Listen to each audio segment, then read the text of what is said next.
Being in the barback role is definitely, in my opinion, the hardest job in the bar, but it is the most rewarding if you're able to write it out in a sense. It's just kind of like, Hey, what's going on, guys? Welcome to the first episode of the Barback to Bartender podcast. This is made for you by you because you guys are asking me lots of questions. So why not bring on experts? Why not bring on bartenders? Why not bring on barbacks and anyone inside the service industry that can help answer the questions that you have?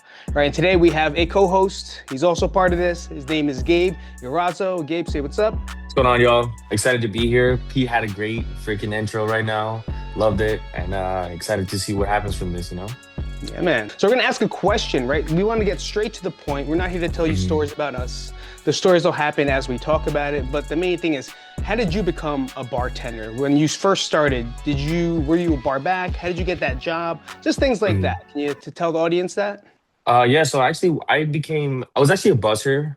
I moved up from being a busser all the way up Ooh. to a bar back, and then eventually moved up into a bartender role. I remember I was actually, my first bar back job was at Ellis Island at the front yard. I didn't last that long there, but I Where's definitely Ellis did. Island? Sorry, where's Ellis Island? It's here in Vegas off of Oh, in Flamingo Las and Vegas. Koval. Yeah. I was like, in New York? From Ellis Island? Ellis Island? Sorry, go ahead. Just a little So backstory. Pete is from New York, and he, representing the Big Apple, East right? Coast, West Coast here, baby, as we go. Exactly. But Sorry, yeah, go I ahead. worked I worked at Ellis Island. It's off of Flamingo and Koval. It's kind of like a little off the strip, where Tupac got shot. But No. yeah. But yeah, I started off as a bar back there. I mean, it was definitely a change of pace from everything that I've done before because even before I became a bar back, I was like doing sales and stuff like that, and then I moved into the service industry, and I just remember like it Mm. taught me a lot, even though I didn't work a lot, I didn't work there for too long. It definitely did change a lot just because, when you get into the service industry, something just clicks in you. Like, I feel like it changes. It's a little bit different from everything else just because with the service industry, you're going to be working a lot. Being in the barback role is definitely, in my opinion, the hardest job in the bar, but it is the most rewarding if you're able to write it out in a sense. It's just kind of like it's a rite of passage in a sense, right? Just because like, you have to start Mm. building up that speed, you have to start building up certain things like being observant, just making sure everything is in top shape. Just because at the end of the day, like you have to have that bar in a certain state, right? Just for it to work efficiently. And Gotcha. then after that, I ended up working at a couple different places. I remember doing banquets, bartending, a little bit of bar backing, and then eventually going into the restaurant industry, where the restaurant industry, on top of everything else, is like a different beast. For sure. So yeah, For but yeah, sure. that Yeah. definitely just start off as a bar back, made my earn my wings, like how they like to say. Hell yeah. So. It's true. It's the easiest way to do it. It's like not the easiest way. I think I honestly think it's the right way people would hire someone, unless they already Mhm, do have this, long-term experience as bartending or barbacking. But mhm, if you're just starting off or not really knowing where to go, what to do, a perfect example is like I had a friend of mine just ask me, "Hey, I'm going to go back. They're moving from Las Vegas back to New Jersey, back to the East Coast," and he was like, mhm, "Hey, I think I'm gonna go into bartending school," and I was like, "Why go to bartending school when you can just bar back?" Like yeah. you're a dude, you got muscles, you're a wrestler, you're a fighter, and like you're Mhm, handsome. So just bar back, find a job bar backing, learn, earn your stripes, and mhm, you're so charismatic, the kid, that I was like, mhm, you're sure to get a job, whether it's going to be a server, a bartender, whatever you're going to choose. But mhm. learning like being in the trenches and like learning the back end of everything is like really important. And that's exactly what you did. And it makes a lot of sense. Yeah, when you say that is actually the right way, I definitely do back, or I do really believe in that. Because essentially, like you earned your spot as a bartender from bar backing, and it teaches you a lot of like different little like meticulous things. And at the time, like if you bar backing, it may seem like, wow, like I'm just doing this for no reason, but in all reality, there's a reason for all this. Cause Right. like even just like trying to restock all the everything, just keeping an eye on like all the product and then like just kind of like following the bartender and helping them out. You kind of just pick up on certain things and then that helps you out when you become a bartender, you know? For Because like sure. I feel like one of the biggest things that you can notice is when a bartender was not a barback beforehand, you know? Yeah. And like it's like a 9 day difference. Do you feel that I'm swiveling here because I'm laughing at the same time? Do you feel like okay, you're at a busier bar, you're in a Mhm, place, maybe there's like three on the line, four on the line, and they know Chuck, we'll call him Chuck. Chuck mhm. never bar back before, and it's like, he bartended but never really got that. You can tell, like based out of them. Do you think everyone else is like this fucking guy? This fucking, Um, I don't know. Honestly, yeah, yeah, Yeah, yeah. I yeah. think so. I'll be honest. Like, yeah, for sure. I definitely think so. I mean, there's gonna be a couple people that just have like, just have what it takes, and then they do Right, become a bartender. But I right, would say that's maybe like one out of five, maybe, you know. right, But the thing is like with you being a barback becoming into a bartender, you kind of like I said, you pick up on certain things like speed wise. Like that's my main takeaway from right, like if you could tell if someone's a barback before is because if you're a good barback and you kind of learned everything from barbacking, you're like you move a lot faster than someone that didn't, just because you kind of have like that cadence, where right, you realize that, man, like let's say like some bartenders out of stuff, and like right, you could tell if they're not been barback before because usually with a bartender that did barback before would go and grab that real quick and then just kind of like it'll help themselves out if the barback's not available all and right. just like having that cadence of just like trying to be on top of everything. Usually like also they're a lot messier too if they haven't barback before because you kind Yeah, of have that cleanliness in your mind. right. Yeah, just a couple different things I would say you would pick up for sure if you could tell they weren't barbacks before. Like cleanliness, cadence, just the ability not to get as stressed out. Hmm. Also, Hmm. yeah, I'm kind of drawing a blank now, but I mean those are the main three things I would say is just cleanliness, cadence, and then also just a willingness of like helping themselves out. Just because like at the end of the day, like some bartenders have the ability or have the privilege of having a bar back before, and sometimes like they just rely on that. But then if you have bar back before, you don't really rely on that, and you're more helpful towards yourself, and instead of helping or expecting for someone else to do it for you. Absolutely. Absolutely. There's a lot of Hmm. jobs and instances where, like, I know coming back from hotels, Hmm. I know there was no bar back there, right? There was just the bartenders, and they'd have like two on shift when it's busy, one on shift when it's like just like a lunch, they know it's not busy. Hmm. Like, they got to do everything themselves. So, Hmm. it's the same thing like out here in Las Vegas. It's more, is there like different, um, or it just depends on the business itself? Like they won't have a bar back at all. I think it depends on the business. Just Okay. because I've worked at a couple bars, like a little bit smaller ones, like more of like a smaller restaurant, more mom and pop. Like those Hmm. ones don't really rely on a bar back, just because for once it's a mom and pop shop. They probably don't have the budget to have a bar back, and then two, it's like sometimes it's not even worth having one just because it's such a smaller venue or restaurant or whatever that you don't really necessarily need one Right.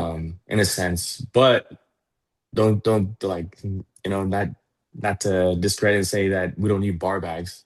We Right. definitely do need bar bags in a Right. sense, but yeah, Guess that's just depends on the situation. Like the depends mm, on the standards. Like we talked about that mm, before, right? The standards of the business or even the mm, bar itself, or is it like a mom and pop beer and shot type of place where mm. really, when you're in the weeds, you just might need another helper, whether it's a server or a busboy or something like a busboy, busser, busboy.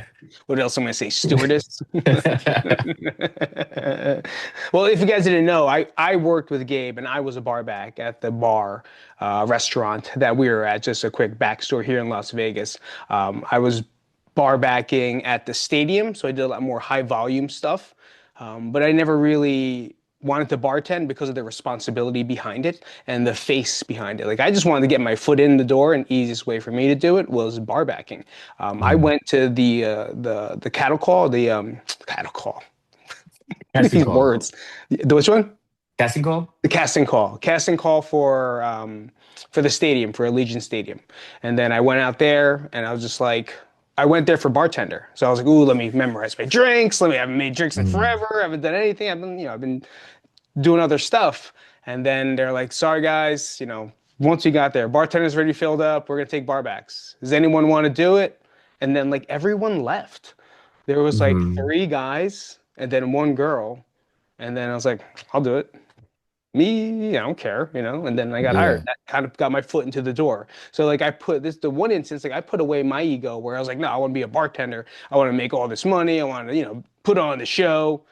And then there it wasn't there. But it doesn't mean I had to say no to like an opportunity just to get behind the bar. So Mm. that's and then I ended up with you. Um, yeah, because it was the same thing. It was like an open call, but they do a lot. Mm. They're always here. You find an open call, go to an open call, you know Yeah. have a resume. And we're gonna talk about resumes.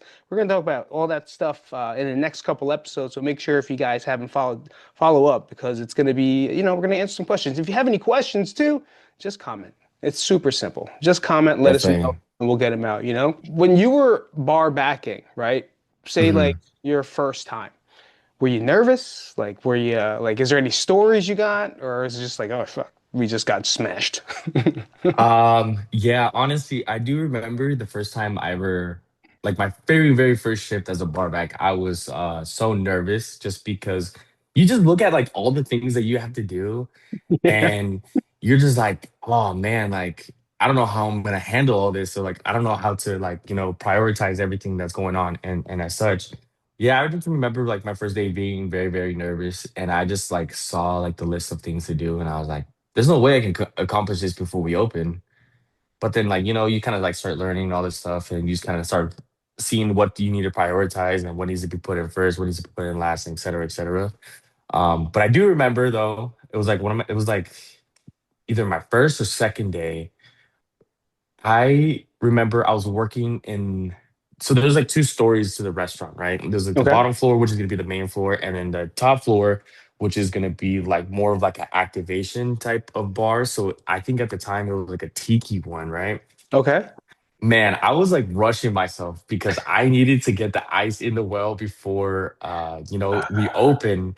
So I remember I was literally like I had these two, the ice buckets, you know how like they're Yep. pretty big and then if you never held one before, you're gonna think, man, this is kind of heavy. Because Yeah. I mean the ice is a little heavy, right? So Right. I had two of them and I was like trying to run up the stairs and I remember tripping and dropping all the ice down the stairwell. And I No. Oh. and I remember like the bartender was like, "What the fuck are you doing?" And I was like, "Dude, I'm sorry. I was trying to rush up with the ice." And I mean, he was like cool afterwards, but I remember that I had to literally sweep all that stuff before, and then before I was able to even take the ice up there, and then the guy was like, the bartender I was with was like maybe not the nicest person, and like Right. but I just felt so bad because he wasn't able to open like the bar right on time. And I remember he getting yelled at and then he yelled at me. And I was like, damn, like, Yeah. but sometimes you gotta take it, you gotta, slow is smooth and smooth is fast at the end of the day. Yeah, man. Yeah, But that's a great term because that's very true. mm, Very true. Slow is smooth, man. Sometimes yeah, slow is smooth, fast is messy. That's exactly. that's That's a perfect yeah. example though, because I just Yeah. remember just like I was like just stressed out of my mind because like I just like got done like doing all the bar back duties before opening and I had to grab that ice and I was like, damn, I'm a failure. They're gonna fire me. They're gonna fire me today. I know it's my second day. I'm in a probationary period and whatever. And then like Oh, it turned out to be all okay, but it's just yeah. like sometimes I was just like too in my head because I was just like nervous out of my mind for my first shift because I was like I don't know Yeah. what to expect because I like I said earlier I don't know what I was getting into. But yeah, man, it's Wait, just no one was there like training you? You just went in? there's Or this do you have like one a guy. yeah. Yeah, there's this one guy, but he kind of was. I mean, I'm not. He. I don't think he was a good barback. Don't get me wrong. He was a good Right. barback, but he was more of like hands off in a sense. Like he was just like, hey, Mm, take this, do this, and that. And then he would right. just go do whatever he needed to do. And it's totally understandable because he had his own bar to open up. But Right. I was just like, for a couple seconds, I was like, what am I doing here? I was like Yep. looking around. But Yeah. yeah, man, it was And you're just gonna feel lost. Like you're gonna feel lost. You're gonna mess mm. up. Like I'm just picturing you having to like sweep, find with all the ice, and then oh, mop it before someone oh my God. signs. That's like an hour. Like Yeah, it basically is. that's a long time. Like everyone thinks, oh, he's dropped some ice. No, man, he dropped 10 gallons of ice. Like Yeah, it was straight up. terrible. Wait, in each hand, two in each hand. So it's 5 gallons, then 40 gallons of ice. Oh man, I remember I literally thought I was gonna get fired that day when I dropped all that ice. But I mean, That's it turned out to be a little bit better, right? Yeah, you learned, that's it. Mm, It's true. This is the one thing too, like they're bartenders or your managers. I always believe like if people think nicer is better, I don't. I think mm, nice is good, but someone that is like strict and it's gonna tell you the truth, like no nonsense is the mm. best one. Like they're Yeah, nice, they're patient, but at the same time, like you fucked up. What are you doing? You know, it's like, and then he yeah, gets yelled at because he's gonna get yelled at, or she's gonna get yelled at.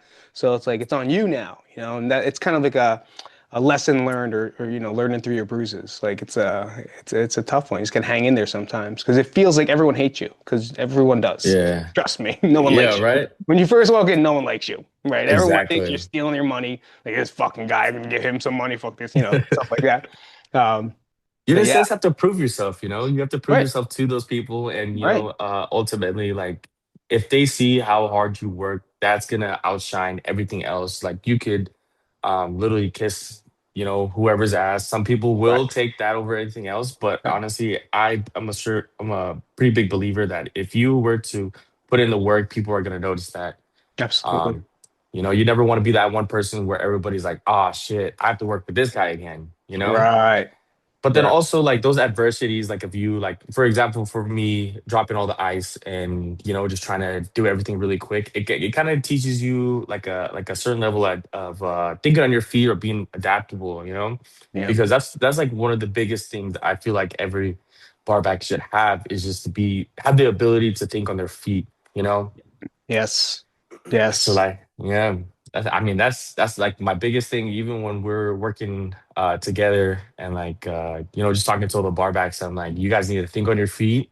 You got to make it happen one way or another. I mean, Right. obviously, don't do something super unethical or super crazy, Yeah. but you have to have the ability to think on your feet. And I feel like for yourself, I feel like when you used to barback for us, I thought that you were probably one of the or honestly the best barback that we had just because you had that adaptability of like, hey, I would be like, hey Pete, I need you to do this, and you'd be like, done. And then like a little bit later you come back and like it's done. And I'm like, man, how'd you do it? And you're like, oh, this is how I did it. And you like always would be able to have that, like critical thinking in a sense. You just being like for example, for the ice, we had to melt the ice really quick because we wanted to go home and you threw it Right. into the washer. Cause like Right. I never thought about that ever before. Cause I was like, man, like the washer is hot and it is gonna Yeah. burn the ice, like It's not gonna ruin anything. It's running anyway, right? So exactly. otherwise you sit there with like this little spout. Oh yeah. Or we used to fill up the Cambros and then dump the Yeah, water yeah, in put there. them Oh into the mop man. day. We just put them in the mop sink, then get yelled at Yeah. by everybody. It's like you Hmm. can't do that. I was like, all right, well, we gotta figure out another way that we can do this. This is gonna take a long time to close if these things are still burning. If you guys don't know what burning Oh, the ice means, at the end of the day, you cannot have ice inside the what's it called? the well. The well. My Yeah, God, yeah. this thing. Yeah.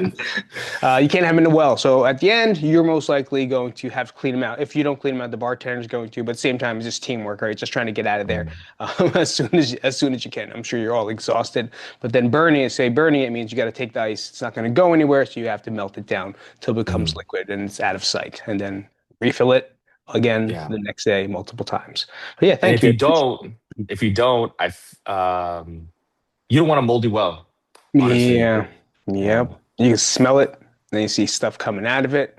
Hmm. When you take the shortcuts, you know. So like, Hmm. don't take the shortcuts. Just do them the right way. Hmm. Sure, it might take you a little longer. It's like more of a pain in the ass, but like Hmm. it, there's structure and steps for a reason, and like you're gonna learn your own. The same thing. Like someone might teach me one way, but as long as the job is done, I might change a couple things here and there and let them know, Hmm. like, hey, I did it a little differently. Is this okay? Communication Hmm. is always key, and I feel like that's the biggest thing too. Like just like you said, hey Pete, I need this. Like anticipation communication for me is I think is the most important thing, and of course moving efficiently, Hmm. but knowing like just don't stand around. If you're a barback, just don't stand around and be like, oh yeah, she's cute. What's happening here? I'm checking my phone. No, like look around, like see what's Hmm. happening. Who's the busiest? Is Gabe running out? Is Aaron running out? Like, what are they running out of? And get that beforehand. So when they come to Hmm. ask you, it's like, boom, here it is. It's like, oh shit, this guy's Hmm. ready. It's like, or you see the ice until they say no more ice. And there's times like I keep icing people up until they're like, no, no, no, no, no more. It's time to close. Hmm. They'll let you know. They'll communicate with you, you communicate with them, and just like a back and forth. And it always works out. And it's always a good time. Hmm. So Definitely. yeah, man. Yeah, I feel like that's definitely one of the things that a lot of people, or I wouldn't say a lot, but a good amount of barbacks do have is or don't have is anticipation. A lot of them, kind of become in a sense of just, they just take orders. They just wait Right. for them to be told what to do. Don't be that guy. Right. Honestly, like at first you're gonna have to be that person just to learn, the ropes and stuff like that. But you want to become self-efficient to the point where, you know, you don't want them to tell you what to do all the time. Right. Just because at the end of the day, it's gonna hold you back, or it's gonna hold you back just because, what if you have a bar for like four people, right? And then you haven't anticipated anything. So the first well needs juice. The second one needs more liquor. The third one needs more ice. The other one needs more garnishes. You're gonna hold yourself back because instead of like, keeping an eye out, like, hey, look, I see that person's low on oranges. Let me go get oranges. I see that person's about to run out of rum. Let me go get a rum. This guy's low on ice. Let me get that real quick. Instead of having like all four of those people tell you at the same time, just for Right. you to, you're not an octopus. You don't have eight arms. You can carry everything. Some people have the ability to carry a bunch of bottles in their hands, and props to them. But at the Yeah. same time, like you kind of want to like think on, like I said, think on your feet and being like, oh yeah, look, I need to see all this different stuff, and I can just knock it out one by one as soon as, have them prepared before they ask you. Right. Yeah. So So, it keeps the flow, right? The hmm. flow of the bar going. It keeps the flow of everything going. And cleanliness. Like you brought that Hmm. before, right? I definitely didn't say that. Like cleaning as you go. If you see something, wipe it. If you sit on the floor, pick it up. Like the cleaner, the better it is for everybody because Hmm. it's less mess, it's less sticky, and it's less you got to do at the end of the day. So it's gonna Hmm. get messy no matter what. But imagine if you weren't like constantly cleaning up and trying to be as cleanly as you can. It does get really dirty. And when you do that, right? As a barback, say like you just go on the other side and you're wiping the bar for them. There's no such thing as like this is my job unless you're a union, right? I fell into union places a lot where that's not my. In Jersey, it was really bad. Like that's not my job. Hmm. That's not my description. I was like, well, fuck. All right, shit. All right. Well, I guess I gotta do. Yeah. It's very. It sticks that way. Well, it depends on the place, and helping each other out or helping out the bartender shows they can rely on you. When Hmm. you become a reliable bar back, you're going to be a bartender faster because they're going to take that initiative to teach you more. Like, oh, yo, this kid will Hmm. be good, like behind the bar with us. Let's teach him how to become a bartender. And I feel like that's what happened with me. It wasn't like I really wanted to be one. I Hmm. just naturally helped out, because I not, you got to learn how to pour, you got to learn how to pour beers. That's stuff we're going to cover too in the podcast, like literally how to do some technique stuff that might help you out. But yeah, just be ready. You just gotta be ready. Definitely. You're in AAA. You're in AAA. All right, you're gonna get called up to the majors one day. Exactly. You just gotta be ready. You just The gotta prove yourself. right, right. Dodgers. Dodgers. But These, going back to the question that you're asking though, oh, yeah. how was your first day when you started off as a barback? Like first time ever being a barback, how was your day? Weird, right? So for my first ever behind the bar, I was actually a manager. So That's why I was like Mm. backwards for me. I was actually a supervisor. Sorry, I became manager. I was a supervisor. I just came out of college. I went to school for food service management. Ended up at Marriott Hotel, and I got hired as like a supervisor. I think I was like 22 years old, something like that. And Mm. they just made me like watch every section or work every section of food service. So I worked room service, I worked with the restaurant, I worked with the bar. Bar was by far the funnest out of all of them, Mm. right?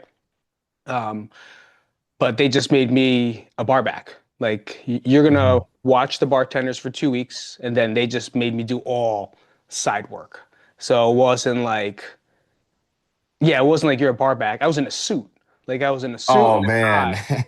And they're like, all right, cut some lemons, cut some limes, go get the gloves. And I'm just listening to the bartender. And me, like for me, I learned that dropping my ego was the most important thing, right? I just dropped ego. I dropped out, man, I'm a supervisor. I'm trying to be in, I'm at management meetings, but now I'm like, cutting limes and lemons and fetching ice the entire time for the bar staff. But like my role is super important for the functionality Mm. of the bar, and that really helped me.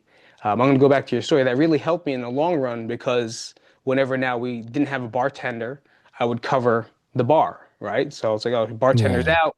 We have no barbacks. We have no bussers. So I just had to cover the bar while manage at the same time. But same time, yeah, it was a pain in the ass. It was like first it was destructive to my ego. I was 22 years old. I had this lady who smoked cigarettes she's one of my best friends now. She's she would smoke cigarettes like every 30 minutes. I'll be back in a second. I'll be back. She always left me by myself. I'll be back in a second. Just kept telling me what to do, wipe down. Did she teach me the best bartending techniques? I would argue that. Knowing what I Mhm. know now based off what you guys taught me, it's way wrong, but we could talk about another story. But she taught me how to, set up the bar, what to do, Yeah. breaking down the bar, the rules of engagement. And there, it's like it was smoking, so people were allowed to smoke in the bar. So like cleaning ashtrays, and it smelled. Oh man. Oh yeah, it was early. It was like 2001, so it was still okay, or 2002. I forget what the year was. But yeah, I had no idea what I was doing. But it's easier when someone is strict, tells you what to do, and then you just continue to do the list and you just learn from that. So from Mm. there, that's how I learned how to bar back. That's how I learned how to bus. That's how I learned how to wash dishes. Like there's times where we were in the weeds and like there's Mm. no dishes coming out. I would just wash dishes Oh because man. who cares, right? It's like we need to get these things out. So I'm gonna do whatever it takes to get up to that. And you earn the respect. That's the one thing. Mm. This was a union property, right? Management was non-union. We all the employees, I guess, I don't know, stewardesses were union. Yeah.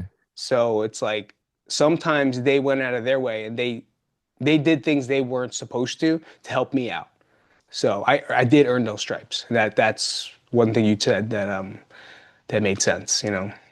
Yeah. And then also going back to what you said just about dropping your ego, that's I feel like that is a very, very I mean, if not in life, definitely in the service industry, I feel like that's definitely one of the things that you have to let go of.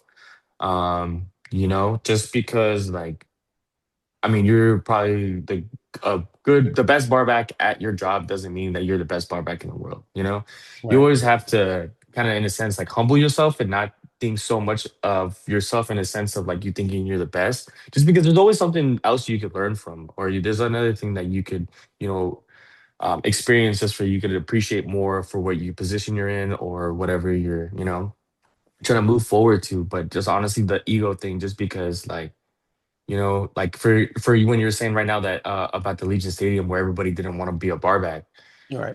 I mean at the end of the day it's still a job and you're still Right. making money, right? Right. And Yeah. it also like you're more of a pleasant person to work with, Right.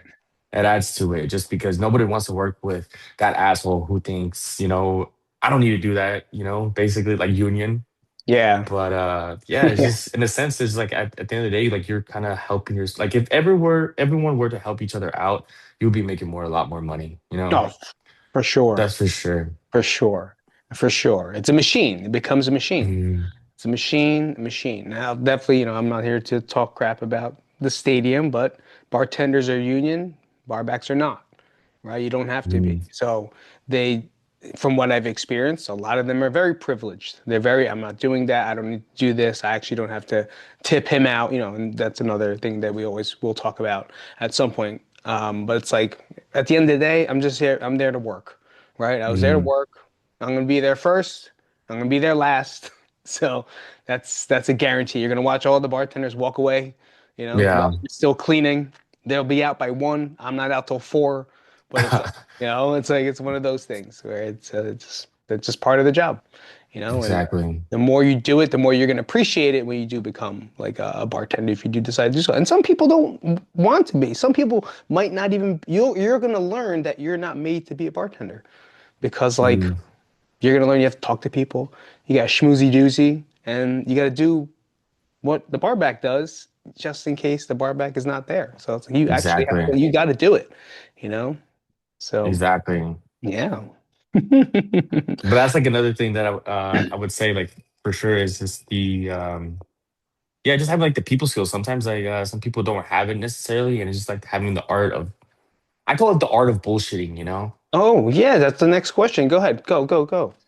Yeah, just being able to talk to guests and just Yeah. being like just having a conversation continue and like I said, like it's into the art of bullshitting because you might I mean I'm not telling you to go over there and just be like saying that someone to ask you something, just be like, pretend like you are an expert on it. But Right. like just being able to have a conversation with people, just having like that ability just to, connect with the person. I mean, just find something to connect with, right? That's all Right. it really, really comes down to is just being able to connect with your guest, providing them a good like experience, hospitality at the end of the day, right? Right. But yeah, just having the art of bullshit. That's what I say. Yeah, it's a great one. It's a great you answer the question. It's like just what do you think are some of the hidden things that most people don't know about in the industry? And I think that's it. Like learning how to how to talk, Yeah. how to bullshit with people, like how to just have a conversation. Whether you are a bartender, it doesn't matter. If you're working in a place, you can either stay back and do nothing, or you can add to the experience by sharing a story, by sharing an Mhm. experience with that person. You never know. You never know. And it helps everyone out at the end of the day because as long as they're happy and they're gonna be sitting there for a long time, right? Mhm. It's this showing that personality that they hired you for. It's And exactly. And then also the longer they sit, the more money that you get in your pocket at the end of the day too. right. So Oh yeah. I didn't think about that. yeah. I didn't Yeah, think because about like, that. they might be there for one drink every 30 minutes. And if they're there for 2 hours, that's already what is it, four drinks, you Yeah. know? Instead of having them only sit there for 1 hour having two drinks and they're gone. Right. So Right. You might find yeah. friends, they hang out longer, Hmm. meet people. See? Also Fucking networking, also being able to like yeah. network Oh, with other people, they always help you out. Like if you ever need to go get another job somewhere else or anything like that, just being able just to, just chop it up with people at the end of the day. yeah, man. Yeah, man. So, Being conversational, just mhm. like this. Exactly, exactly That's so. like this. That's it. I mean, I was gonna ask you like that's the last thing I think we just talked about that was like really earning your keep to be a bartender. I think we covered all that pretty much just through basic conversation. So Mm. yeah, I think I'm gonna close this out. Do you got anything else you want to add to this conversation before we close out?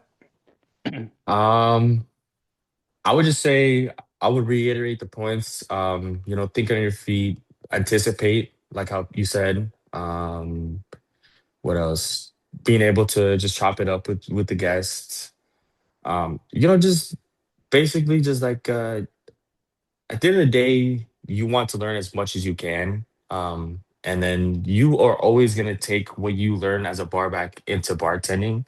Mm, So don't ever think that when you're barbacking that, man, this is pointless. Like I'm never gonna do this if I moved up to a barback. That's not true. You're always gonna have all those lessons go on to, your next steps of your oh career in yeah, a sense. So yeah.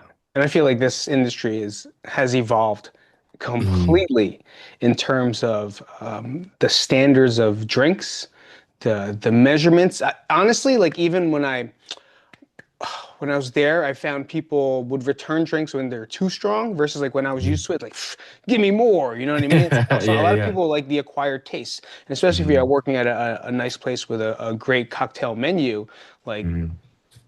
things get more elaborate. Like I didn't know what all this stuff was. I learned so much from working At at the the end of the day, place we just have worked fun with at, it. just Oh through yeah. management, Oh the yeah. We'll No. find like And a then the pitch or bartender. It's like like just just different techniques on how to do this and it's how to so do that. cool. Yeah, right. And Yeah. that's This is a actually great what the man next episode. episode is about. Really It's Perfect. glad. about Yeah. Thank you, we Pete. call it ice All right, guys. Thank beer you and guys for just coming. running So around. So like, what was it like being in the trenches? What were like the different thank you guys for things coming out to the that you've learned podcast. in the My name process is from when you Pete. first started till now? This is You know, Gabe. like Appreciate y'all. when I made a See you guys Manhattan in next time on Barback the 2001, it's Bartender, episode number completely 2. different now. You Don't know, hang up. like Yeah. I'm just gonna end the how do you recording. save the money? How you It's not people lose the always money hang by up all the time. giving No, too I don't. much, but at the same time pleasing the customer. There's a lot of things. You know, we're gonna cover that in the next episode as well.